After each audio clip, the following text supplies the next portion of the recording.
Olá, pessoal, sejam muito bem-vindos. Hoje a gente vai mergulhar fundo em uma das obras mais provocadoras da teoria política dos nossos tempos, Visões e Ilusões Políticas, do David Koyzis. O nosso objetivo aqui é ousado, mas eu garanto que é fascinante. Nós vamos decodificar as grandes ideologias que moldam o nosso mundo, liberalismo, conservadorismo, nacionalismo, socialismo, mas não só como um conjunto de ideias, e sim como verdadeiras religiões seculares. Koyzis nos dá uma ferramenta, uma lente de aumento poderosíssima para a gente entender como essas narrativas, muitas vezes de forma quase invisível, prometem um tipo de salvação aqui na Terra e acabam competindo pela nossa lealdade mais profunda. Para vocês que são estudantes de ciências humanas, direito, RI, teologia, olha, esse material é simplesmente indispensável para desenvolver um olhar crítico sobre os discursos que lotam o debate público todos os dias. Para a gente não se perder nessa jornada, eu organizei nosso papo da seguinte forma. Primeiro, na introdução, vamos firmar a nossa base, definindo o que o Koyzis realmente quer dizer com ideologia. Depois, vamos analisar uma por uma as principais delas. O liberalismo, com aquela ênfase toda no indivíduo, o conservadorismo e a sua deificação da tradição, o nacionalismo, que transforma a nação em algo sagrado, e, por fim, o democratismo e o socialismo, que colocam o coletivo num pedestal. E para fechar, a gente vai explorar a alternativa que o Koyzis propõe. Uma política que não seja ideológica, baseada no que ele chama de pluriformidade social.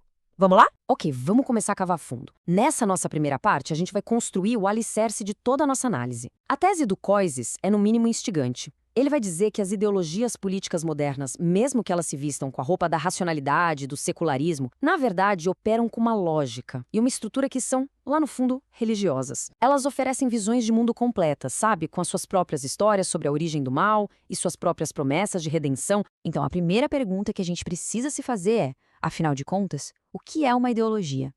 No nosso dia a dia, a gente usa essa palavra quase como um xingamento, né? Ah, isso aí é pura ideologia. Como se fosse só uma mentira ou uma distorção da realidade. E de certa forma até é, mas a análise do Koyzis vai muito, muito além. Ele nos convida a enxergar a ideologia não como um mero cardápio de políticas públicas, mas como uma narrativa grandiosa, que tenta dar sentido a toda a experiência humana e, o mais importante, oferecer um caminho para a salvação aqui mesmo, na Terra. E aqui está a definição que vai ser a nossa bússola durante todo o percurso. Para o Koyzis, uma ideologia é uma narrativa pseudo-redentora. Vamos quebrar essa expressão. Narrativa porque toda ideologia conta uma história sobre o mundo, de onde a gente veio, o que deu errado no caminho e como a gente pode consertar tudo. Pseudo-redentora, ou seja, falsamente redentora, porque ela imita a estrutura da redenção religiosa, mas oferece uma salvação fajuta, puramente terrena. E como ela faz isso?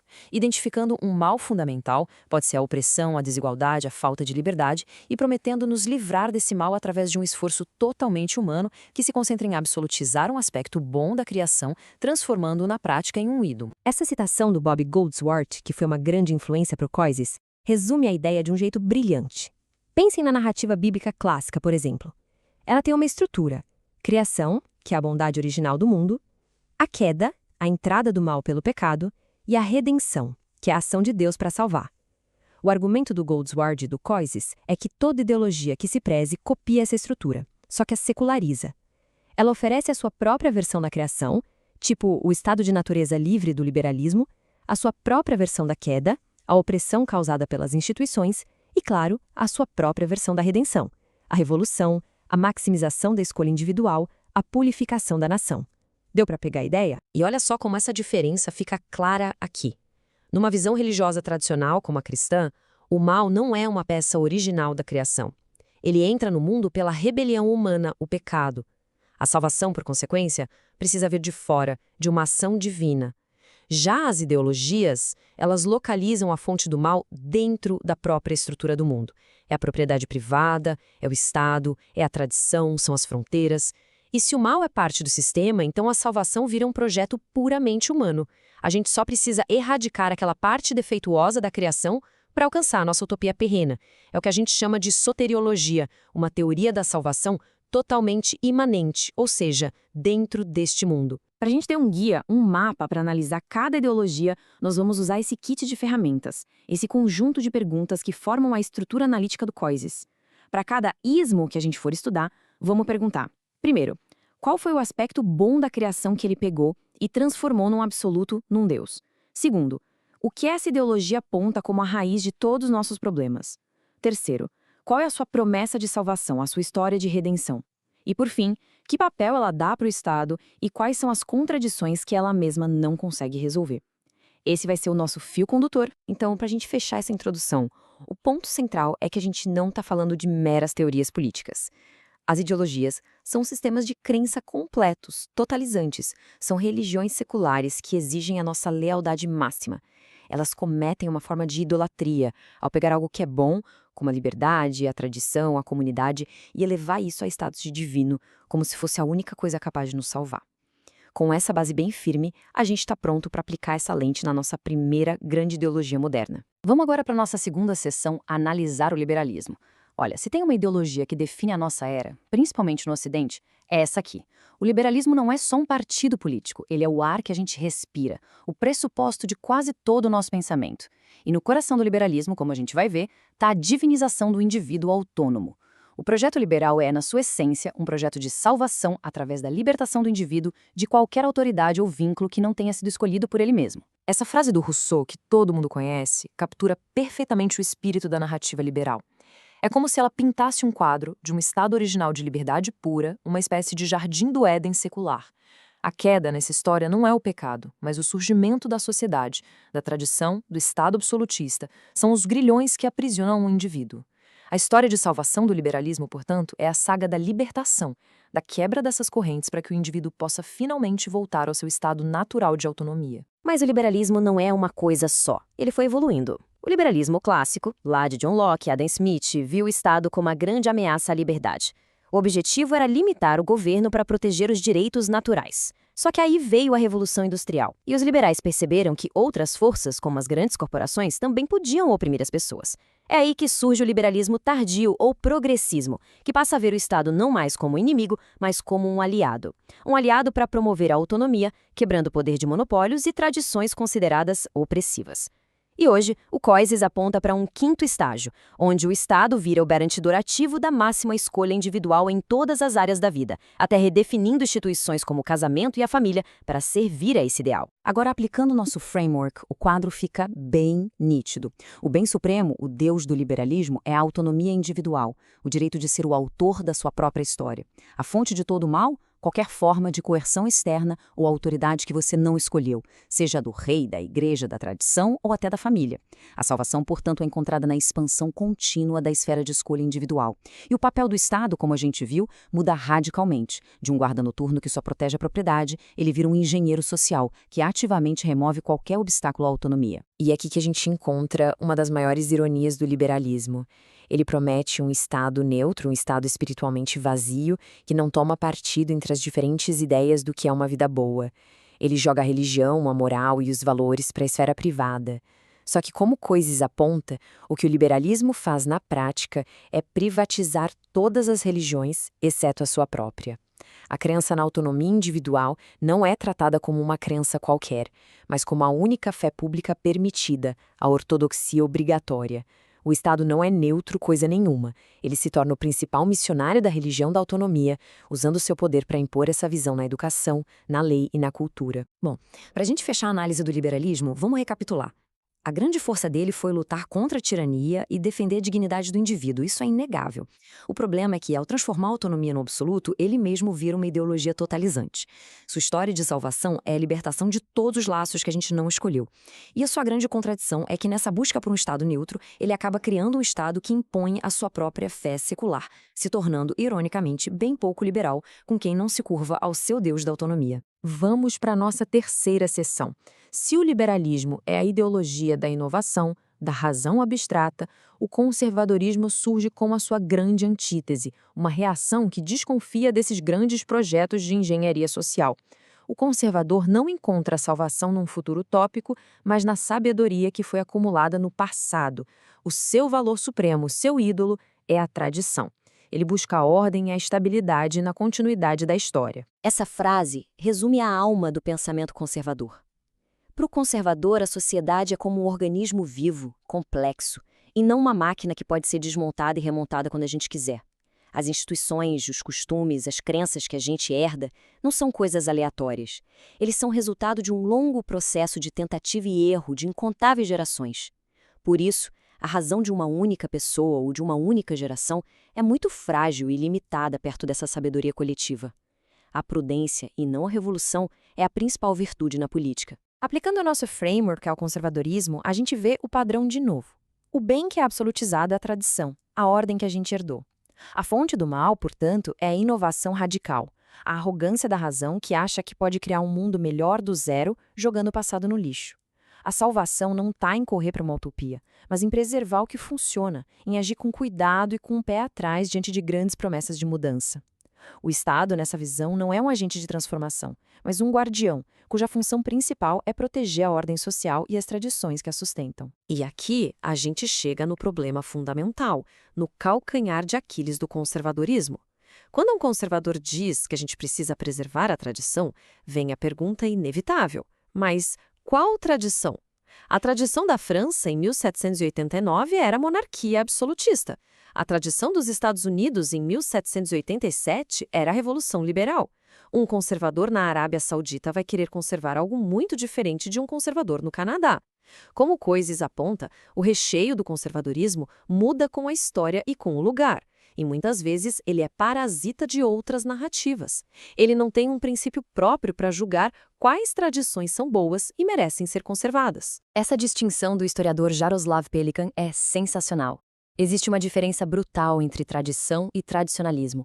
A tradição, no seu melhor sentido, é um diálogo vivo com o passado, é a fé viva dos mortos, que nos dá sabedoria para lidar com os problemas de hoje. Já o tradicionalismo é a fé morta dos vivos. É um apego cego, acrítico a formas e costumes que já perderam o sentido e o propósito. O grande risco do conservadorismo é cair no tradicionalismo, defendendo a casca vazia de uma instituição só porque sempre foi assim. Resumindo então, o conservadorismo oferece um corretivo importante para a arrogância das ideologias revolucionárias. Ele nos lembra da complexidade da sociedade e da importância da prudência. O seu Deus é a tradição, o seu demônio é a utopia e a sua salvação está na continuidade. No entanto, a sua grande falha é a incapacidade de dar um fundamento universal para suas escolhas. Sem um critério que vai além da própria história, ele vira uma ideologia reativa, que defende o status quo de ontem contra as mudanças de hoje, sem ter necessariamente uma visão positiva para o amanhã. Vamos agora para a nossa quarta sessão, que trata de uma das forças políticas mais poderosas e às vezes mais destrutivas dos últimos 200 anos, o nacionalismo. Se o liberalismo deifica o indivíduo e o conservadorismo deifica a tradição, o nacionalismo eleva a nação ao status divino. Ele transforma a identidade coletiva nacional no objeto supremo de devoção, a fonte última de sentido e lealdade, exigindo um sacrifício que muitas vezes compete com o de qualquer religião. Antes de mais nada, a gente precisa entender o que é uma nação no sentido moderno. O conceito de comunidade imaginada, do Benedict Anderson, é essencial aqui. Ao contrário do que muita gente pensa, a nação não é uma coisa natural ou eterna. É uma construção social. Ela é imaginada porque, mesmo que eu nunca vá conhecer a imensa maioria dos meus compatriotas brasileiros, eu tenho na minha cabeça uma imagem de comunhão com eles. Essa identidade compartilhada, que historicamente foi criada pela imprensa, pela educação em massa, é o que cria a nação e a torna uma força política tão poderosa. O Coizises, assim como outros teóricos, faz uma distinção importantíssima entre duas formas principais de nacionalismo. O nacionalismo cívico define a nação em termos políticos. Ser francês, por exemplo, é jurar lealdade à República e seus ideais, não importa a sua origem étnica. Já o nacionalismo étnico, que a Hannah Arendt chamou de tribal, define a nação com base em laços de sangue, língua ou cultura. Pertencer a ela não é uma escolha baseada em valores, mas um fato de nascimento. E, historicamente, essa segunda forma se mostrou muito mais exclusiva e perigosa. Aplicando a nossa estrutura analítica, o quadro religioso do nacionalismo fica evidente. O bem absolutizado é a nação e o seu direito sagrado à autodeterminação. A fonte de todo o mal, o pecado original, é a dominação estrangeira ou a falta de unidade interna que ameaça a soberania da nação. A história de salvação é, portanto, a luta pela libertação nacional, que culmina na criação de um Estado-nação soberano e forte. E o Estado, nessa visão, deixa de ser um mero garantidor da justiça para se tornar a principal ferramenta da vontade nacional, o protetor e promotor dos interesses da nação acima de todos os outros. Em resumo, o nacionalismo pega um sentimento bom e natural, o amor pelo seu país, o patriotismo, e o transforma numa ideologia totalizante. Ele cria um ídolo, a nação, que exige lealdade absoluta. Sua promessa de redenção da opressão estrangeira mobilizou povos e derrubou impérios.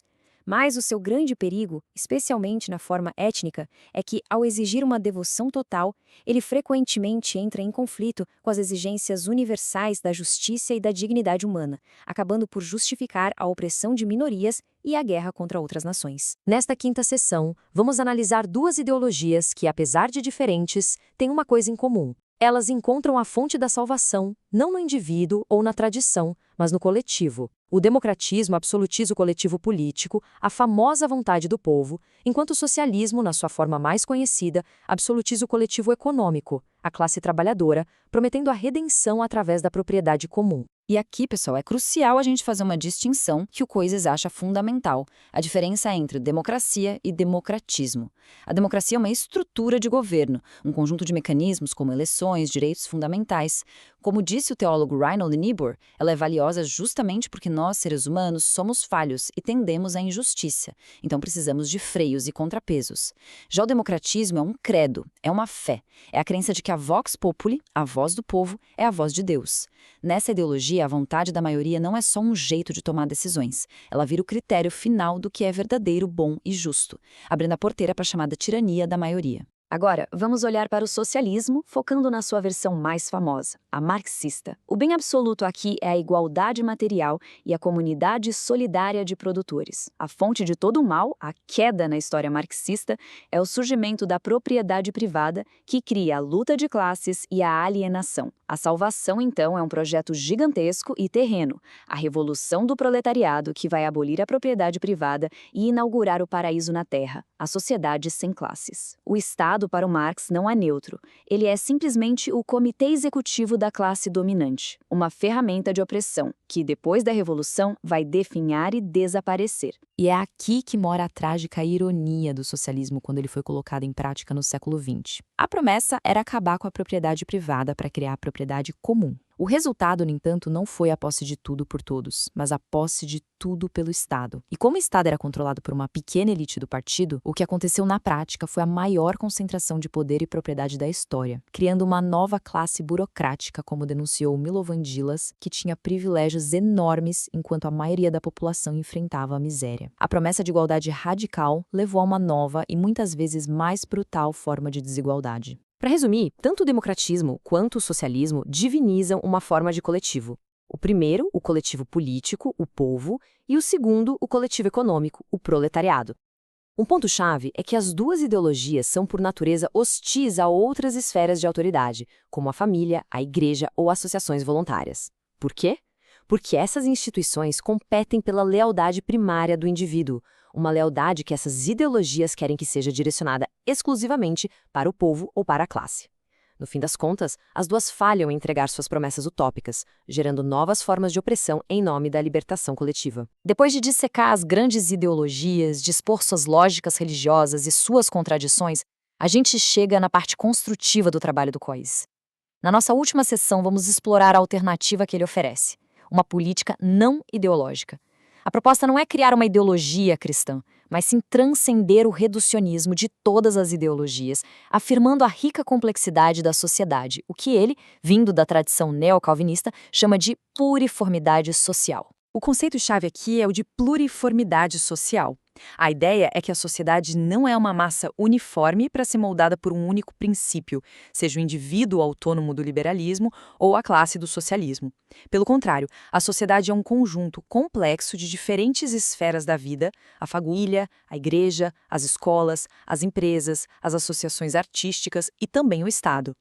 Cada uma dessas esferas tem sua própria natureza, sua própria tarefa e sua própria fonte de autoridade, que não vem do Estado, mas é parte da sua função na criação. E o mais fascinante é ver como duas grandes tradições do pensamento cristão chegaram por caminhos diferentes a conclusões muito parecidas aqui. A doutrina social católica desenvolveu o princípio da subsidiariedade. A ideia é simples. Uma autoridade maior não deve fazer o trabalho que pode ser feito por uma autoridade menor e mais próxima do problema. O Estado não deve fazer o que a família, a vizinhança ou uma associação local podem fazer sozinhas. De forma paralela, a tradição neocalvinista holandesa com Abraham Kuyper desenvolveu o princípio da soberania das esferas. A premissa é que a autoridade da família sobre os filhos não é uma permissão do Estado. A autoridade da universidade para buscar a verdade não é delegada pelo governo. Cada esfera é soberana no seu próprio domínio. O contraste com a visão ideológica não podia ser maior. As ideologias são, por natureza, reducionistas. Elas pegam um pedaço da realidade e o transformam no todo. O liberalismo reduz a sociedade a um amontoado de indivíduos, o marxismo a um conflito de classes.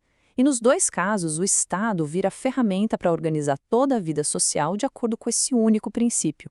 A visão pluralista ou integral faz o contrário. Ela abraça a complexidade, se recusa a reduzir, e com isso o papel do Estado muda. Ele deixa de ser o salvador da pátria para ser o jardineiro ou o árbitro, cuja tarefa limitada, mas essencial, é garantir a justiça pública, permitindo que cada esfera floresça no seu lugar, sem invadir o espaço da outra. Resumindo, a alternativa a uma política ideológica começa com um não à idolatria, a recusa em de edificar qualquer parte da criação. Ela se ancora numa visão plural da sociedade que valoriza a integridade da família, das igrejas, das escolas, das empresas. Princípios como subsidiariedade e soberania das esferas servem para limitar o poder do Estado, protegendo o espaço vital da sociedade civil. O objetivo final do Estado não é criar uma utopia, mas sim garantir uma ordem justa que permita que todas as outras instituições e comunidades cumpram as suas próprias missões. E assim, a gente chega ao fim da nossa jornada. Vimos que as grandes ideologias que dominam a política são, na verdade, religiões seculares disputando a nossa alma. Cada uma oferece uma promessa de salvação aqui na Terra, mas faz isso através da idolatria, de absolutizar uma única parte da criação, seja o indivíduo, a tradição, a nação ou a classe. A análise crítica que fizemos, seguindo Coises, nos mostra não só suas falsas promessas, mas também as suas contradições internas. A alternativa que exploramos não é uma nova ideologia, mas um chamado para uma política mais modesta e mais realista. Uma política pluralista que reconhece a complexidade da sociedade e limita o Estado à sua tarefa essencial de promover a justiça pública. Para quem ficou curioso e quer aprofundar esses temas, a leitura completa da obra do David Coises é, claro, o ponto de partida. Além dele, eu recomendo muito as obras que dão base para a alternativa pluralista que a gente discutiu. Raízes da Cultura Ocidental, do Hammond Willwirt, para entender a soberania das esferas, e O Homem e o Estado, do Jacques Maritain, um clássico sobre a subsidiariedade. E para uma outra perspectiva crítica sobre as ideologias, a obra de Eric Voegelin, A Nova Ciência da Política, é simplesmente indispensável. E eu queria terminar com uma pergunta para vocês refletirem. A análise do Coises é um diagnóstico poderoso, mas também é um desafio constante.